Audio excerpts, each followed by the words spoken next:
Hey, are you a first-time home seller? This is part 5 of our 5-part series. We're going to summarize everything that we've talked about in the first 4 parts and really establish the foundation that you need to know when you go to sell your home. I'm Peter Lindquist with the Lindquist team. I'm here with realtor extraordinaire in the Twin Cities area, Travis Anderson. If you like this video, please be sure to give it a thumbs up. If you've got comments, leave them in the comments below, and please consider subscribing to our channel. Travis, we've talked a lot in this series on selling your home. Why don't you just give us kind of an overview of everything that we've covered so far? In that first video, we talked about preparing your home for sale and kind of that first meeting that we have. We went on to talk about pricing your home and the commissions that realtors charge. We talked about marketing, showings, and feedback. And I got a really great video where you talked about different financing options. Let's put it all together, capsulize what all is needed in selling your home. I think for people who have not yet sold a home or you're in the market to sell your house, really it's getting that first meeting scheduled. I think that's the most important thing. And we sort of touched on it, Peter, but I think you and I agreed that we would sort of wrap up with the importance of that first meeting. Because what we're going to do is we're going to spend a lot of time figuring out how we're going to make the move happen. And we have many different circumstances. Some people buy a home first and then they sell the home. I've got a client doing that right now. Some people own a second property and they're selling, their 2-story that they raised their kids in and they're moving to the cabin or something like that. Obviously, some people are selling a home and they have no place to go in mind. And then there's all these different scenarios kind of in between. And so getting a really good understanding about that planning process, what is it that we're going to do? Are we going to have a home first? Are we going to list and then find a home? So figuring that out is really the most important piece of the entire puzzle, because then we can back everything away from that, and then we can build our plan around that process. And the problem with not planning is you get yourself stuck in situations that you make unusual financial decisions because you're stuck. Hey, I found a house and I love it. I'm going to buy it. Now, can I afford it? And now we figure out how you can afford it. But realistically, was that the way you wanted to approach this? So I really like your thought about planning.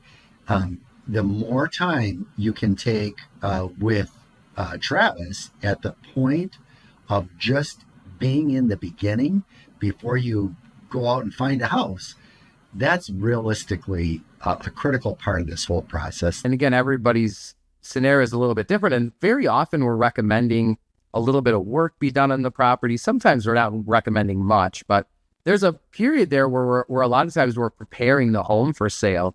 And in that home preparation time frame, that's when I really like to have my clients call you, Peter, and have a better understanding about that next move.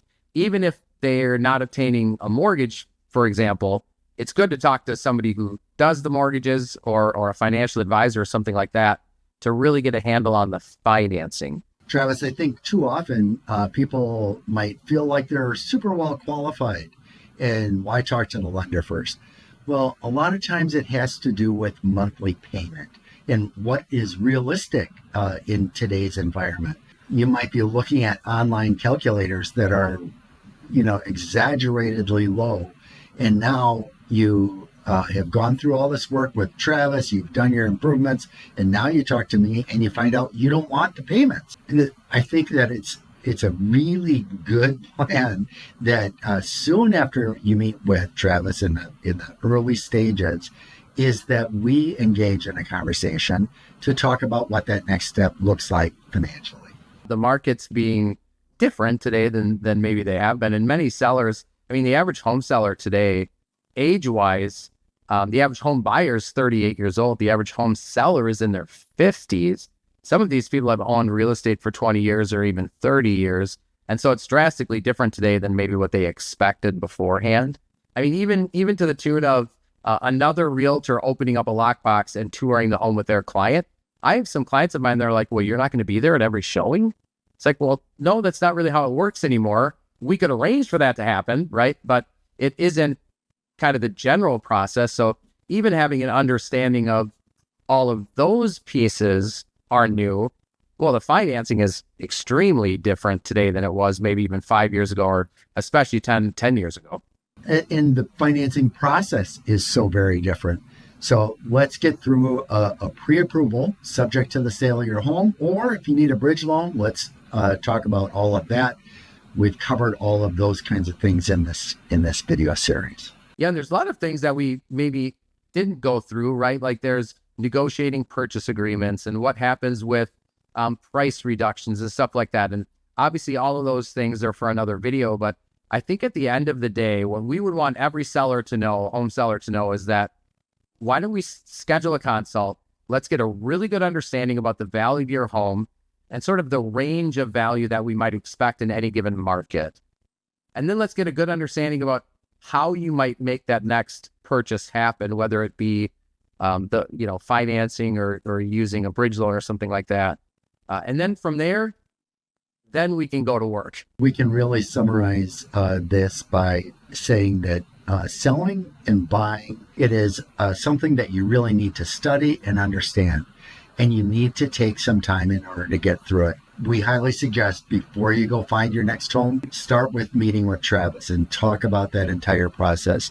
Start with talking with me so you'll understand what you're getting into. Once that is all your foundation, now you can make really logical and good decisions going into your next property. This is, after all, one of your biggest financial decisions you'll ever make. Having your ducks in a row, as they say, is really the best plan. Look, if anybody has any questions about the home selling process or financing your next home, obviously, reach out to myself or Peter.